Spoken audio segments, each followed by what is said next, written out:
اعوذ باللہ من الشیطان الرجیم بسم اللہ الرحمن الرحیم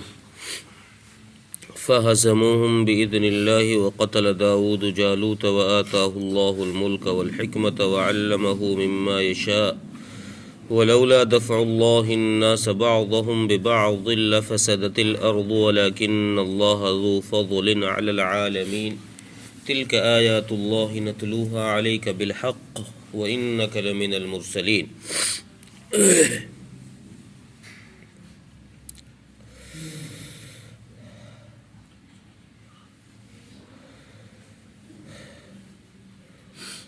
پچھلی آیت میں یہ ذکر تھا کہ حضرت طالوت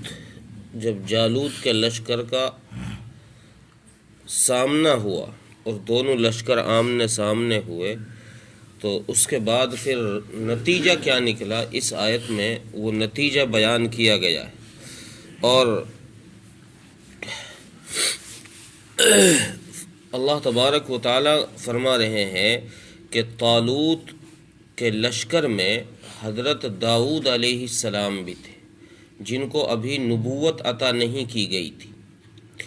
بچے تھے۔ تفسیر قرطبی لکھتے ہیں کہ یہ 7 بھائی تھے جو طالوت کے لشکر میں تھے، اور تفسیر مظہری لکھتے ہیں کہ یہ 13 بھائی تھے، ایک ان کا والد۔ یہ 14 آدمی حضرت طالوت کے لشکر میں جو جالوت سے لڑنے کے لیے گیا تھا، اور نہر پار کر کے جانے والوں میں یہ لوگ بھی شامل تھے۔ اور راستے میں حضرت داؤد علیہ السلام چونکہ کم عمر تھے، بچے تھے اور قد بھی چھوٹا تھا، اور تفسیر مظہری لکھتے ہیں کہ ان کا رنگ بھی کچھ پیلا سا تھا، جیسے انسان کو پیلیا ہو جاتا ہے بیمار آدمی کا رنگ، اس طرح کا ان کا رنگ تھا۔ یہ دبلے پتلے کمزور تھے۔ تو راستے میں 3 پتھروں نے ان سے آواز دے کر یہ کہا کہ داؤد ہمیں اٹھا لے، تو ہمارے ذریعے سے جالوت کو قتل کرے گا۔ چنانچہ انہوں نے ایک ایک کر کے ان پتھروں کو جہاں جہاں آواز دیتے رہے، پہلے ایک پتھر نے آواز دی تو ان کو اٹھا کے اپنے جھولے میں ڈال لیا، دوسرے نے آواز دی پھر اس کو اٹھا کے اپنے جھولے میں ڈال لیا، اور اس طرح یہ تینوں پتھروں کو اکٹھا کر کے وہاں چلے گئے میدان جنگ میں، جہاں فوج کا آمنا سامنا تھا۔ سامنے جالوت کا لشکر ہے، ادھر طالوت کا لشکر ہے۔ حضرت طالوت کے لشکر میں 313 یا 310 بہت تھوڑے آدمی ہیں، جالوت کے لشکر میں بہت پاور، بہت طاقت ہے، اور ان کے آدمی بہت ہیں۔ اور جالوت کے بارے میں مفسرین لکھتے ہیں کہ جالوت اتنا لمبا تگڑا جوان تھا کہ اکیلا لشکروں کو بھگا دیتا تھا، شکست دے دیتا تھا اکیلا ہی۔ تو جب ان کی صف بندی ہو گئی تو جالوت نے ان کو للکارا، ان کی غیرت کو جگایا کہ آؤ کون ہے مجھ سے مقابلہ کرنے کے لیے۔ تو حضرت طالوت کے لشکر میں چونکہ آدمی ویسے ہی تھوڑے تھے تو یہ گھبرائے، کوئی نہیں نکلا۔ حضرت جالوت نے پھر آواز دی کہ کون ہے مجھ سے مقابلہ کرنے کے لیے۔ ادھر سے یہ بچہ جو حضرت داؤد علیہ السلام تھے یہ سب سے باہر آئے، اور طالوت سے آ کر کہا کہ حضرت میں لڑوں گا اس سے، میں مقابلہ کروں گا اس سے۔ اس نے یہ کہا کہ بیٹا تو ابھی بچہ ہے، ادھر دیکھ سامنے وہ طاقتور آدمی ہے، بڑا آدمی ہے، تو پیچھے رہ۔ حضرت طالوت نے ایک اعلان یہ کیا تھا کہ جو اس جالوت کو قتل کرے گا میں اپنی بچی کا نکاح اس سے کر دوں گا، اور اپنی سلطنت میں سے اسے حصہ دوں گا۔ چونکہ بادشاہ تھے، میں اپنی سلطنت میں سے اسے حصہ دوں گا، اور بچی کا نکاح، اپنی لڑکی کا نکاح اس سے کروں گا۔ تو حضرت داؤد علیہ السلام حضرت طالوت نے 3 دفعہ یہ ادھر سے جالوت نے آواز دی تو 3 دفعہ یہ حضرت داؤد علیہ السلام ہی سامنے نکل کر آئے، اور انہوں نے کہا کہ حضرت آپ مجھ سے اجازت دیجئے۔ تو طالوت نے کہا چلو ٹھیک ہے بیٹا، اگر تمہارا جی کر رہا ہے، تم کہہ رہے ہو کہ میں اس کو قتل کر دوں گا تو لو۔ حضرت طالوت نے حضرت داؤد علیہ السلام کو اپنا گھوڑا، اپنی تلوار اور زرہ جو پہنی جاتی ہے بدن پہ چوٹ سے بچنے کے لیے تلوار کے حملے سے، اس کو پہنا دیا اور حضرت داؤد کو بھیجا۔ حضرت داؤد گھوڑے پہ سوار ہو کے تھوڑی آگے گئے، وہاں سے واپس آ گئے۔ اب یہ لوگ سمجھ رہے کہ یہ لڑکا، اس کے ہیبت، اس سامنے والے کی ہیبت اس کے اندر آ گئی ہے، اور یہ ڈر کر واپس آ گیا۔ حضرت داؤد علیہ السلام نے وہ زرہ اتاری اور تلوار طالوت کو دی، گھوڑا اس کے حوالے کیا، اور طالوت سے کہا کہ اگر میرا اللہ میری مدد ہی کرے گا تو پھر مجھے اپنے حال پہ جانے دے، میں اپنے طریقے سے لڑوں گا۔ چونکہ یہ گوالیہ تھے، بکریاں چراتے تھے، ان کو پتھر وغیرہ پھینکنے کا وہ شوق تھا۔ شاید آپ نے دیکھا ہو دیہاتوں میں فصلوں سے، خاص طور سے جب باجرہ ہوتا ہے، باجرے کی فصل جب کھیت میں ہوتی ہے تو اس میں سے پرندوں کو بھگانے کے لیے ایک گوفیا بنایا جاتا ہے، اس میں رسی، بیچ میں اس میں ایک پتھر رکھ کر اس کو پھینکا جاتا ہے گھما کر۔ تو ان کے پاس وہ تھا، شکار کو دور کرنے کے لیے نا، بکریوں سے شکار دور بھاگ جائے اس سے پتھر مارا کرتے تھے، یہ ان کے ساتھ تھا۔ 3 پتھروں کو انہوں نے راستے سے اٹھا لیا تھا۔ تو یہ اپنے طریقے سے گئے، تو اللہ تبارک و تعالیٰ نے جالوت کے اندر ان کا رعب پیدا کر دیا۔ جب یہ قریب پہنچے، جالوت سے ان کی نظریں ٹکرائی، تو جالوت کے اوپر ان کا رعب پیدا ہو گیا، اور جالوت کہنے لگا، ارے تو ایسے آ رہا ہے جیسے کسی کتے کو مارنے آ رہا ہو، نہ تیرے پاس تلوار ہے، نہ تیرے پاس کوئی خنجر ہے، کچھ نہیں، تو بس ویسی جھولا اٹھا کے اپنا آ رہا ہے، گوفیا اٹھا کے، ایسا لگتا ہے کہ تو کسی کتے کو مارنے آ رہا ہو۔ حضرت داؤد علیہ السلام نے فرمایا کہ میں کتے کو نہیں، میں کتے سے بھی بدتر کو مارنے آ رہا ہوں۔ اور یہ کہہ کر ان کے قریب ہوئے، اور اپنا گوفیے میں وہ 3 پتھر رکھے جو ان کے پاس تھے، بذریعہ بحکم الہی، جنہوں نے زبان سے کہا تھا کہ ہمیں اٹھا لے، ہمارے ذریعے سے آپ جالوت کو ماریں گے۔ تو ان پتھروں کو انہوں نے گوفیے میں رکھا اور ان کو چلایا، گھمایا، اور گھما کر جب چھوڑا تو وہ جالوت کے سر میں جا کر، چونکہ ویسے تو انہوں نے وہ پہن رکھا تھا جو جنگی ٹوپی ہوتی ہے، ہود، وہ پہن رکھا تھا، یہاں سے کچھ حصہ کھلا تھا، تو یہیں سے وہ پتھر لگ کر نیچے پیچھے کو گدی سے ہو کر نکل گیا، اور وہ جالوت وہیں گر گیا، اس کا وہیں خاتمہ ہو گیا۔ ادھر سے جب طالوت کے لشکر نے دیکھا کہ ہمارے آدمی نے جا کے ان کا بادشاہ جو امیر ہے ان کا، اور جو سپہ سالار ہے، اسی کو قتل کر دیا ہے، ان پر حملہ کر دیا، چنانچہ ان کو شکست فاش دے کر ان کو وہاں سے بھگا دیا۔ اس کے بعد اللہ تبارک و تعالی پھر فرماتے ہیں کہ جب یہ معاملہ ختم ہو گیا، جالوت شکست کھا گیا، اس کا لشکر شکست کھا گیا، اور جالوت داؤد علیہ السلام کے ہاتھوں مارا گیا، تو طالوت علیہ السلام، طالوت نے اپنی بیٹی کی شادی حضرت داؤد علیہ السلام سے کر دی وعدے کے مطابق، چونکہ انہوں نے کہا تھا کہ جو ان کو قتل کر دے گا اس سے میں اپنی لڑکی کا نکاح کر دوں گا۔ اور پھر ان کی وفات کے بعد تفسیر مظہری لکھتے ہیں کہ حضرت طالوت کی وفات کے بعد اللہ تبارک و تعالیٰ نے حضرت داؤد علیہ السلام کو 2 چیزوں سے نوازا۔ ایک تو نبوت عطا کی، جس کا ذکر آگے آیت میں اللہ فرما رہے وَآتَاهُ اللَّهُ الْمُلْكَ وَالْحِكْمَةَ، ایک بادشاہت عطا کی، اور دوسرے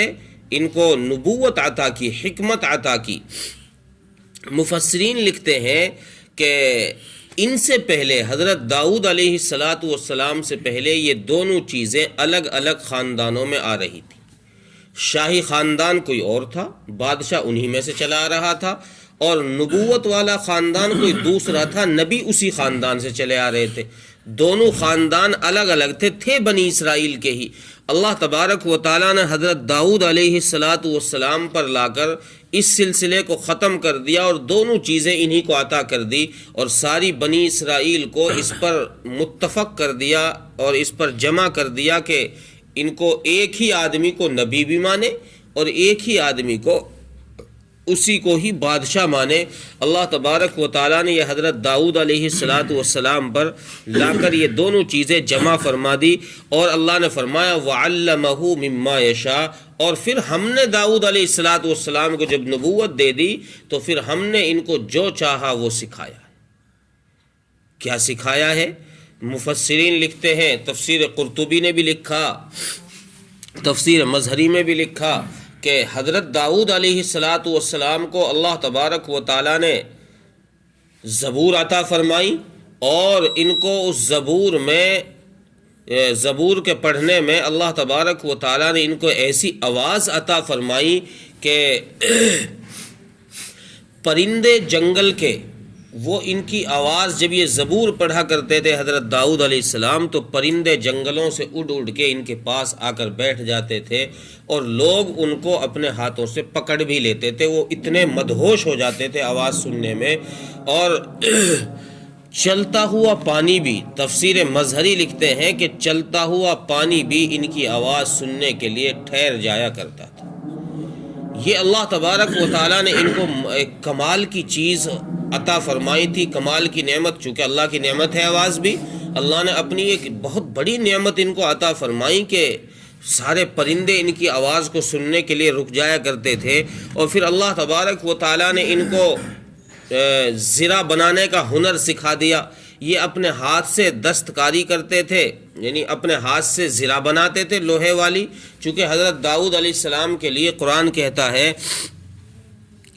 کہ ہم نے داؤد علیہ السلام کے لیے لوہے کو نرم کر دیا۔ جیسے انسان کسی نرم چیز کو ادھر ادھر موڑ دیتا ہے، اس کو جوڑ لیتا ہے، یا اس میں کوئی گانٹھ مارنی ہو تو گانٹھ لگا لیتا ہے، اسی طریقے سے ان کے لیے لوہے کو نرم کر دیا اللہ تبارک و تعالیٰ نے، اور یہ اپنے ہاتھ سے زرے بنا کر ان کو بیچا کرتے تھے، اور ان سے اپنا کاروبار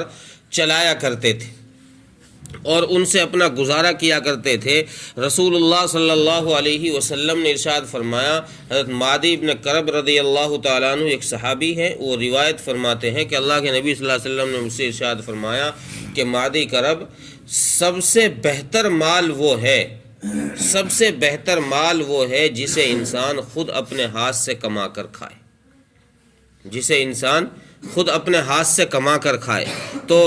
حضرت داؤد علیہ السلام اپنے ہاتھ سے کمایا کرتے تھے، اور اللہ تبارک و تعالیٰ نے ان کو یہ ہنر عطا فرما دیا، اور لوہا ان کے لیے نرم کر دیا، اور بہت ساری چیزیں ان کو ایسی عطا فرما دی اللہ تبارک و تعالیٰ نے جو اور لوگوں کو نہیں دی گئی تھی۔ اور پھر اللہ تبارک و تعالیٰ نے یہ ساری چیزیں عطا فرما کر جو سب سے بڑی نعمت تھی نبوت، وہ عطا فرما دی۔ آگے اللہ تبارک و تعالیٰ فرما رہے ہیں کہ اگر اللہ نہ چاہتا ایک دوسرے پر لوگوں کو حملہ کرنے اور چڑھائی کرنے سے دور رکھنا، یعنی اللہ نے چاہا اس لیے حضرت طالوت کا لشکر جالوت کے لشکر پر قابو پا گیا۔ اگر اللہ کو یہ منظور نہ ہوتا، اگر اللہ یہ نہ چاہتا کہ طالوت کا لشکر چونکہ ویسے ہی تھوڑا تھا، جالوت کا لشکر ان پر حملہ کر دیتا اور یہ شکست کھا جاتے، تو پھر اے مسلمانوں یہ یہود کی کسی مسجد کو باقی نہیں چھوڑتے، یہ کافر حملہ کرتے، یہ شہر کے شہروں کو تباہ کر دیتے، تمہاری جانوں کو ختم کر دیتے، اور تمہاری مساجد کو ڈھا دیتے جن میں تم عبادت کیا کرتے تھے، یہ ایک کو بھی باقی نہیں چھوڑتے۔ اس لیے اللہ تبارک و تعالیٰ نے یہ تم پر بہت بڑا فضل فرمایا کہ ایک دوسرے پر حملہ کرنے سے روک دیا، اور یہ ویسے ہی شکست ان کافروں کو اللہ نے دے دی۔ اور اگر اللہ تبارک و تعالیٰ یہ شکست نہ دیتا مسلمانوں کو تو لفسدت الارض، تو زمین میں فساد مچ جاتا۔ فساد کیا؟ مفسرین لکھتے ہیں کہ فساد یہ کہ پھر یہ لوگ شہر کے شہر یہودیوں کے اجاڑ دیتے اور ان کے عبادت خانوں کو توڑ دیتے۔ لیکن اللہ فرما رہے ہیں کہ ہم نے یہ بہت بڑا فضل کیا ہے، اور ہم عالمین پر ایسے ہی فضل کرتے ہیں۔ اگر عالم والوں پر دنیا والوں پر ہمارا فضل نہ ہوتا تو یہ دنیا کا نظام ہی نہ چلتا، چونکہ حدیث میں آتا ہے کہ ایک نیک صالح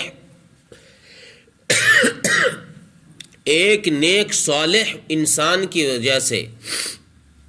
ایک نیک صالح ایمان والے کی وجہ سے اللہ تبارک و تعالی اس کے اطراف کے 100 گھرانوں کو روزی پہنچاتے ہیں۔ اس ایک آدمی کی برکت سے 100 گھرانوں کو روزی پہنچاتے ہیں۔ اور ایک حدیث میں ہے کہ اگر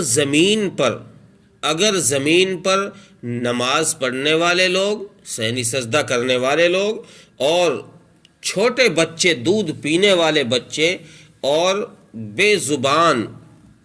بے خطا جانور، بے زبان نہیں، زبان تو ہوتی ہے، بے خطا جانور، یعنی ان کا کوئی گناہ نہیں ہوتا جانوروں کا، اگر یہ تین چیزیں زمین پر نہ ہوتی تو اللہ تبارک و تعالیٰ اس زمین پر پلک جھپکنے سے پہلے عذاب نازل فرما دیتے۔